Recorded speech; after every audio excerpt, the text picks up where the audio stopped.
नमस्कार दोस्तों। आज का लाइव जो है हमने उसका रखा है कि जो चुनाव चिन्ह, क्या ये राष्ट्रीय रोग है? हाँ, मेरा ये कहना है कि राष्ट्रीय रोग है। हम इसको मानते हैं कि राष्ट्रीय रोग है। तो कैसे इसको जो डिस्कस करते हैं, एक आप लोगों ने सुना होगा इंस्ट्रूमेंट और एक होता है वेपन। इंस्ट्रूमेंट काम की चीज़ होती है। वेपन जब आता है तो मतलब हथियार, ये समझ लीजिए औजार। औजार हमेशा ज़िंदगी को बनाने के लिए होता है। और हथियार का जब आता है तो युद्ध का मामला आ जाता है, या कहीं लड़ाई झगड़े वाली बात आ जाती है। चाहे वो सुरक्षा में उठाया गया हो या किसी वजह से उठाया गया हो, हथियार और औजार में फ़र्क होता है। फॉर एग्जाम्पल, हम सबके घरों में चाकू होता है। वो जो चाकू है, जब हम उसे यूज़ कर रहे हैं सब्जी काटने के लिए या किसी और चीज़ के लिए, तो वो औजार की तरह यूज़ हो रहा है। लेकिन वही चाकू अगर हथियार का काम करने लगे तो वो नुकसानदायक हो जाता है। ऐसा ही कुछ हुआ है हमारे चुनाव चिन्ह के साथ। हमारे जो चुनाव चिन्ह हैं, इसके लिए बड़े रोचक, बड़ी इंटरेस्टिंग 3-4 चीज़ें मैं डिस्कस करने वाला हूँ। और मैं ये ऐसे नहीं बता रहा हूँ। मैंने पिछले करीब 2-3 महीने में करीब करीब 300-400 लोगों के साथ सर्वे किया है। और वो सर्वे में करीब 300-400 लोगों से, सर्वे में बहुत सारे लोगों से मेरे अलग अलग डिस्कशन हुए। 6-7 क्वेश्चंस होते हैं। आप लोगों ने हो सकता है मेरे फेसबुक पे वो देखे भी हों, मैंने फेसबुक पे भी डाले हैं वो। तो उसमें 5-6-7 क्वेश्चन होते हैं। उसमें वो क्वेश्चंस के हम आंसर पूछते हैं, उसका डिस्कस करते हैं।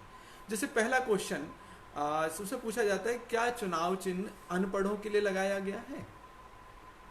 अब कई सारे लोगों को मालूम है, हाँ जी अनपढ़ों के लिए लगा है। और कई लोग कहते हैं नहीं जी अनपढ़ों के लिए नहीं लगा, ये तो पार्टी का होता है। वो अभी हम बताएंगे पार्टी का कैसे होता है, क्योंकि जो पार्टी वाले हैं जुड़े हुए, उनको तो उसके अलावा कुछ और दिखता ही नहीं है। और जो बस समस्या उन्हीं की नहीं है, वो लोग भी तो हमारे समाज से हैं। और हम सभी की समस्या है कि हम लोग एक ऐसी व्यवस्था का हिस्सा हैं जहाँ हम तर्कपूर्ण तरीके से सोच ही नहीं पा रहे हैं, या हम उसी भेड़ चाल में चले हुए। मैं भी उसका हिस्सा रहा हूँ। अब थोड़ी सी समझ आ गई है, किसी ने समझा दिया है। अदरवाइज तो हम लोग उसी भेड़ चाल में चल रहे थे, और एक सी व्यवस्था बन गई है कि हम चुनाव चिन्ह को ये समझते हैं तो पार्टी की निशानी होती है, जबकि नहीं, चुनाव चिन्ह सिर्फ अनपढ़ों के लिए लगाया गया है। अब ये समझ लीजिए, जो चीज़ अनपढ़ों के लिए लगाई गई, कि मैं चुनाव चिन्ह, और हम पढ़े लिखे भी उस अनपढ़ों की लगाई हुई प्रक्रिया के तहत अगर जाकर के वोट देंगे और फिर कहेंगे देश में कुछ अच्छा क्यों नहीं होता है, तो सवाल तो खड़ा होता है भाई। राइट। तो दूसरी बात आती है कि पहले बात क्लियर हो गई कि चुनाव चिन्ह अनपढ़ों के लिए लगाया गया है। दूसरा सवाल हमसे पूछते हैं, क्या ईवीएम पर फोटो लग गई है? और मजे की बात, 90% लोगों को ये नहीं मालूम है कि जो ईवीएम है उस पर फोटो लगी आती है उम्मीदवार की फोटो लगी आती है। उसमें 4 चीजें लगी होती हैं। पहला बटन नंबर, दूसरा उम्मीदवार का नाम, और तीसरा उम्मीदवार की फोटो, और चौथा होता है चुनाव चिन्ह।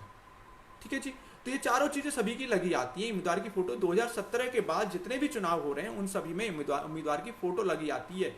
और फोटो लगने के साथ साथ मैं यहां भी बता दूं कि सिर्फ और सिर्फ उम्मीदवार को, यानी व्यक्ति को चुनाव लड़ने का संवैधानिक अधिकार है। पार्टियों को चुनाव लड़ने का संवैधानिक अधिकार नहीं है। ये मैं जो बात कर रहा हूं पूरे संवैधानिक तौर पे, तर्क के हिसाब से, नियमों के हिसाब से बात कर रहा हूं। जिस भाई को जरा भी शंका हो वो चेक कर ले, और मैंने मोबाइल नंबर दिया हुआ है, फिर दोबारा से हम उसमें चर्चा कर सकते हैं। सकारात्मक चर्चा, बहस में विश्वास मैं नहीं रखता हूँ। तीसरी बात मैं जो बात करना चाह रहा हूँ, फोटो लग गई, ये बात क्लियर होगी। अब चुनाव, बहुत से लोगों का चुनाव चिन्ह तो पार्टी का होता है जी, पार्टी का नहीं होता चुनाव चिन्ह। चुनाव चिन्ह जो है चुनाव आयोग की प्रॉपर्टी है, चुनाव आयोग की संपत्ति है। अब यहाँ पर एक बहुत इंटरेस्टिंग चीज मैं बताने जा रहा हूँ आप लोगों को, चुनाव प्रचार को लेकर के। देखिए, आप सभी को मालूम होगा, जो चुनाव प्रक्रिया में शामिल हैं उनको मालूम होगा, जो नहीं शामिल हो किसी से पता कर सकते हैं चुनाव प्रचार का क्या तरीका है। जब आचार संहिता, कहीं चुनाव होने वाला होता है तो आचार संहिता लग जाती है। जब आचार संहिता लग जाती है तो उस दौरान जितनी भी चुनाव चिन्ह, उससे पहले ही, बल्कि आचार संहिता के दौरान लगने से 2 दिन पहले, 3 दिन पहले करोड़ों रुपए खर्च करके कहीं भी, जहां जिस दीवार पे कुछ भी चुनाव चिन्ह वगैरह कुछ भी लगा होता है वो हटा दिया जाता है। सब कुछ, इवन जो एमएलए के और सांसद के बड़े बड़े बोर्ड लगे थे उनमें ढक दिया जाता है। पार्टियों का नाम, चुनाव चिन्हों का नाम, वो सब ढक दिए जाते हैं, यानी चुनाव प्रचार पूरी तरह से बंद होता है। तो परमिशन कब होती है? सभी लोग अपना नॉमिनेशन फाइल करते हैं, और नॉमिनेशन फाइल करने पे जिस व्यक्ति का नॉमिनेशन फाइनल हो जाता है, उसके अगले दिन उसको चुनाव चिन्ह का नमूना दिया जाता है कि भाई सो एंड सो आप ये कमल लेकर के जाइए, आप कमल का प्रचार कीजिए। आप आइए अमित कुमार जी, आप जो है झाड़ू का प्रचार कीजिए। कमलेश कुमार जी आप आइए, आपका चुनाव का नमूना आप कांग्रेस का है, आप ये हाथ का प्रचार कीजिए। किसी को ढोलक, किसी को चिमटा, जो भी जिसने जैसे भी था उसका एक तरीका है, मैं अलग डिस्कस करूंगा। वो चुनाव चिन्ह का नमूना दिया जाता है, उस समय वो प्रचार शुरू हो जाता है। और ये चुनाव होने से ठीक लगभग 14 दिन पहले होता है। ठीक इस दिन आपको परमिशन मिल गई चुनाव प्रचार की, आपने चुनाव प्रचार शुरू कर दिया, चाहे निर्दलीय हो चाहे पार्टी हो, चाहे उसी दिन पर सबको परमिशन होती है। उससे पहले कोई उम्मीदवार प्रचार नहीं कर रहा होता है, राइट। अब जैसे ही चुनाव हुआ, चुनाव के जस्ट 48 घंटे पहले चुनाव प्रचार बंद हो जाता है। ये हम सभी को मालूम है, चुनाव प्रचार बंद हो गया भाई। तो जब चुनाव प्रचार बंद हो जाता है, ठीक है जी, तो चुनाव प्रचार जब बंद हो जाता है तो उसके बाद चुनाव प्रचार, ये चुनाव चिन्ह के प्रचार की परमिशन किसने दी? किसी ने नहीं। वो अगली बार ही होती है जब आचार संहिता लगती है, चुनाव होता है।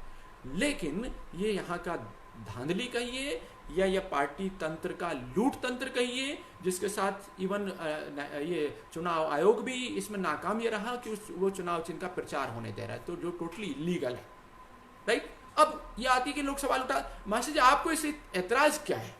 बिल्कुल एतराज है, दो कारण से। ये दो कारण आपको समझ में आ गए तो आपको समझ आ जाएगा चुनाव चिन्ह ने किस तरीके से इस देश का, इस डेमोक्रेसी का, इस देश का बेड़ा गर्क किया है। समझ लीजिए, पहला, आज चुनाव चिन्ह ने, ब्रांडेड चुनाव चिन्ह ने देश में अच्छे नेता बनने बंद कर दिए हैं। आज किसी भी आपके आसपास में बहुत सारे नेता होंगे, किसी भी पार्टियों के, किसी भी पार्टी के नेता आप देख लीजिए, वो 20 अगर नेता आपके क्षेत्र में काम कर रहे हैं तो 20 के 20 आधे अधूरे मन से काम करते हैं। उनको लगता है यार काम तो हम कर रहे हैं, टिकट किस का जुगाड़ कोई किसवा कर लेगा।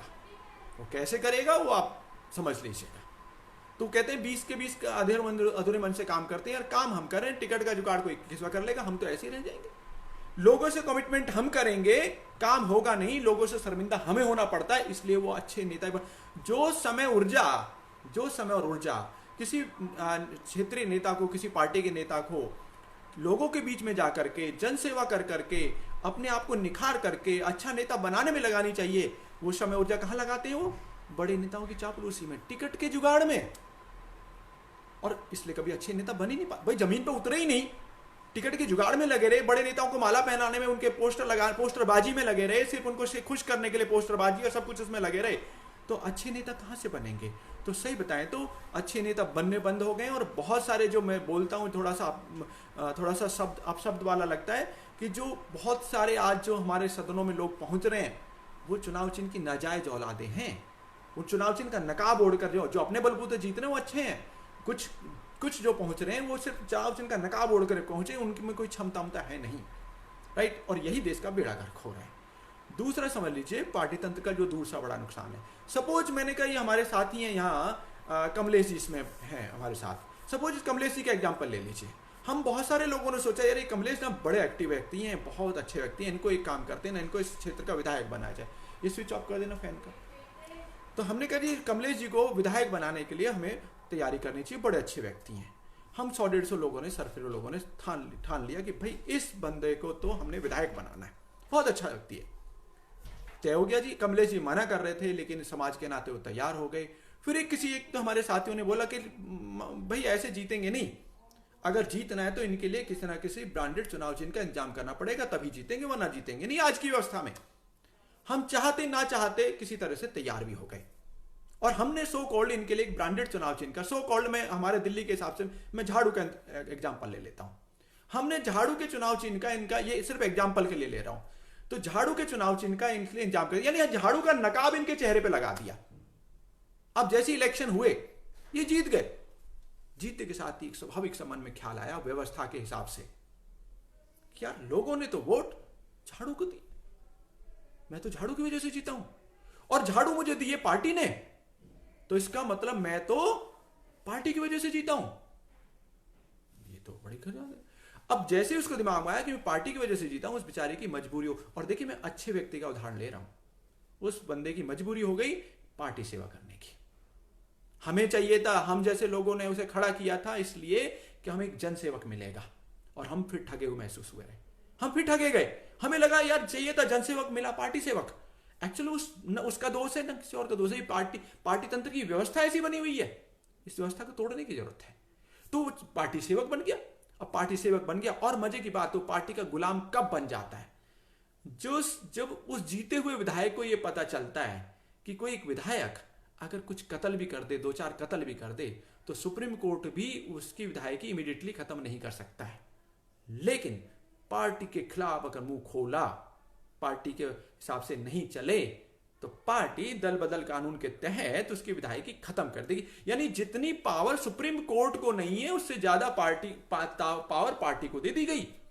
तो गुलाम तो होना ही था। तो इसीलिए आज विधायक आप देखते हैं गुलामी की तरह महसूस होते हैं पार्टी में। तो बेचारा करे क्या? और जो खराब आदमी नकाब ओढ़ करके आता है, उसका तो भैया मकसद ही कुछ हो रहा था, उसके बारे में तुम। और देखो, हाँ, सबसे बात है, हम लोग जब डिस्कशन करते हैं ना, चर्चा करते हैं आपस में, तो हम सिर्फ पैसे की लूट देखते हैं। हम सोचते हैं उसने फलाने 100 करोड़ कमा लिया, 20 करोड़ कमा लिया, 30 करोड़। ये नहीं देखते कि जो समाज का नुकसान कितना किया है। अगर कोई अच्छा व्यक्ति समाज का जनप्रतिनिधित्व करता है, जनप्रतिनिधि बन के आता है, तो उसके समाज के अच्छे लोगों को बल मिलता है, समाज के अच्छे लोगों को ऊर्जा मिलती है, समाज अच्छी दिशा में जाता है। और अगर कोई खराब आदमी जनप्रतिनिधित्व करता है, तो समाज के खराब लोगों को ऊर्जा मिलती है, उन्हीं को शय मिलती है, और समाज गलत दिशा में जाता है। और वो समाज का कितना नुकसान उस 5 साल में हो जाता है, हम उसका अंदाजा, कैलकुलेशन कर ही नहीं सकते। दूसरा, हम बहुत से लोग चाहते हैं, बहुत से लोग अलग अलग प्रयास कर रहे हैं। कोई पुलिस रिफॉर्म्स चाहता है, कोई इलेक्शन रिफॉर्म्स चाहता है, कोई जुडिशरी में रिफॉर्म्स चाहता है। हर जगह रिफॉर्म्स की जरूरत है, लेकिन रिफॉर्म्स हो नहीं रहे हैं। क्यों नहीं हो रहे हैं? क्यों? क्योंकि रिफॉर्म करने वाले तो हमने पहले ही नकाब ओढ़ ओढ़ करके उल्टे सीधे लोग बिठा दिए हैं। वो रिफॉर्म्स क्यों करेंगे भाई? रिफॉर्म्स करने का सबसे बड़ी जिम्मेदारी संसद की है। और संसद में कितने परसेंट अभी क्रिमिनल बैठे? एडीआर की रिपोर्ट देख लीजिए आप। और नहीं तो मैं बता दूं, अभी हमारे साथ हमारे एक सुप्रीम कोर्ट के वकील हैं अश्विनी उपाध्याय जी, उन्होंने पीआईएल फाइल की है। सुप्रीम कोर्ट ने एक्सेप्ट कर लिया उस पीआईएल को। उन्होंने कहा कि ईवीएम से चुनाव चिन्ह हटा दिया जाए। उन्होंने एडीआर की पूरी रिपोर्ट लगाई है कि 63% क्रिमिनल है जी उसमें। कितने क्रिमिनल हर लाख बढ़ते जा रहे हैं, कितने क्रिमिनल हर साल बढ़ते जा रहे हैं, किस तरह के लोग वहां बढ़ते जा रहे हैं, संसद में दिखाया उन्होंने। और हो कैसे रहा है? सिर्फ चुनाव चिन्ह की वजह से। चंबल घाटी का उदाहरण है। चंबल घाटी के कई सारे डाकू संसद में पहुंचे। कैसे पहुंचे? चुनाव चिन्ह का नकाब ओढ़ लिया। किसी ने कोई नकाब ओढ़ा, किसी ने कोई नकाब ओढ़ के पहुंच गए। तो हमें चुनाव चिन्ह राष्ट्रीय रोग है, इस बात पे और रिसर्च कर लीजिए। अगर मेरी बात से सहमत है तो मुझे बताइए, और सहमत नहीं है तो रिसर्च कर लीजिए, और जहां मैं गलत हूं मुझे अपडेट कीजिए। आज के लिए इतना है कि चुनाव चिन्ह राष्ट्रीय रोग है, इसकी वजह से समस्याएं हैं, इसकी वजह से डेमोक्रेसी को बहुत बड़ा खतरा और देश को बहुत बड़ा नुकसान हो चुका है। हो नहीं रहा है, हो चुका है। अब है इसको दूसरी दिशा में ले जाने का। दूसरी दिशा, इसका समाधान क्या है, उस पर भी हम बहुत काम कर चुके हैं, और किसी हद तक हम थोड़ा सा उसमें कुछ हासिल भी कर चुके हैं। वो मैं अगले लाइव में बताऊंगा। आप सबको नमस्कार।